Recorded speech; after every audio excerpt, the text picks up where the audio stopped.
Hey guys, welcome back to our channel. We hope you're doing great. Do you know you can move to Canada in 10 days? Well, yes, you heard that right. Therefore, you might want to consider this pathway if you're a worker looking to immigrate to Canada and you think the processing period is too long. This is unique pathway and the work permit is expedited so that you can get your work permit in as few as 10 days. Additionally, on this pathway there are no English language requirements, and you are allowed to move with your family and eligible to apply for PR after a year. Therefore, if you are interested in immigrating to Canada as a worker, we will notify you the details of this pathway, including who is eligible to apply, how to apply, and other information that will help you along the route in this episode. So, to get all the information, pay attention and watch the video through to the end. Please hit the like and subscribe. And don't forget to push the notification bell for upcoming episodes. So without any further delay, let's jump into the video. Employers in Canada are now find it difficult to fill positions in specialized occupations. Therefore, they are striving to hire international workers through the global talent stream. Employers in Canada can get work permits for international workers through this route in as few as 2 weeks. So what exactly is a global talent stream? This GTS is a stream that enables Canadian firms to swiftly hire foreign employees to perform specialized tasks when Canadians or permanent residents aren't available. Canada's response to an economy in need of highly skilled workers is its global talent stream. This GTS program is the shortest immigration route for qualified employees seeking a new life in Canada.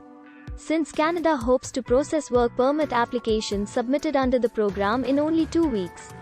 The Temporary Foreign Workers Program, a group of work permit streams that invites foreigners to Canada on temporary work permits to fill certain labor requirements, processes applications for the global talent streams. The GTS is a division of the TFWP that recruits highly qualified individuals for specialized positions with an emphasis on people with experience in engineering and tech-related sectors. The number of open positions in Canada is at its highest level in decades. That being the case, the nation is doing all within its power to fill the numerous open posts. Therefore, the GTS is one of the many ways that Canada welcomes international employees. Thanks to the GTS, Canadian employers can fill openings fast, which is excellent news for foreign workers who want to start working in Canada right away. So now, how do you apply for the GTS?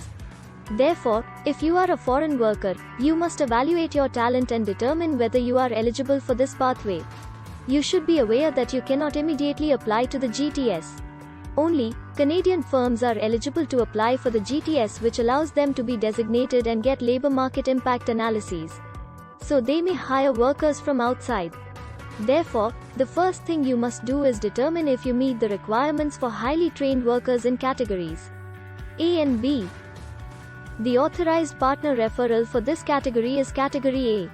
Employers in Canada must be seeking out unique and specialized talent and must have been referred by one of the GTS authorized partner organizations. Moving on, what therefore qualifies as a particular and unique talent? Foreign employees employed must have advanced knowledge of the sector by either a postgraduate degree in a specialized field or at least 5 years of experience in a specialized role.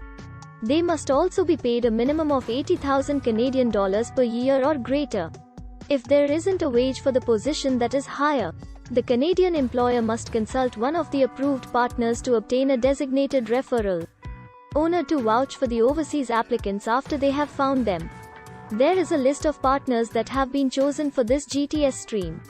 The selected referral partner will investigate the employer to determine if it places a strong emphasis on innovation and has room to develop. Then there is Group B, sometimes known as the in-demand jobs, which is the one we think most individuals take advantage of. For this group, a Canadian business is permitted to employ a highly talented foreign worker in a job on the global talent profession list. The employee's compensation must be at least as much as the going rate for the job position. There is currently a list of global talent professions. So let us go through some of the occupations that are on this list. There are managers of computer and information systems, computer engineers, mathematicians, analysts and consultants of information systems, database analysts and data administrators, software engineers and designers, computer programmers and creators of interactive media, web designers and developers, network technicians, etc. Now considering steps to confirm your eligibility for the stream. The next step is to receive a job offer and find employment. Thus you must get one from an employer in Canada. Who is eligible for the GTS under categories A and B? To apply for employment online, you must first discover a position. You may search for employment on LinkedIn, Indeed, and other Canadian job sites. Once you discover a position, you can apply there. Step 3 of the process is making the application for a work visa for Canada. You must first create a work permit application and attach your employment offer letter and a copy of the LMIA your company sent to you to apply for your visa. You will also require a police clearance certificate and a medical check. Therefore, once you've sent in all of your paperwork, it won't take more than 10 business days to process your work visa application and have you working in Canada. You are permitted to immigrate via this route with your dependents, such as your husband and children, who will undoubtedly accompany you to Canada. The employer is responsible for paying the 1,000 Canadian dollars processing cost for this GTS work permit because the employer is covering the processing charge. The applicant is not responsible for it. That is all we have for today in this episode. What are your thoughts on this? Please let us know in the comments section below. Thanks for watching the entire episode. Hopefully, the information is useful to you. See you later in the next episode. Till then, take care.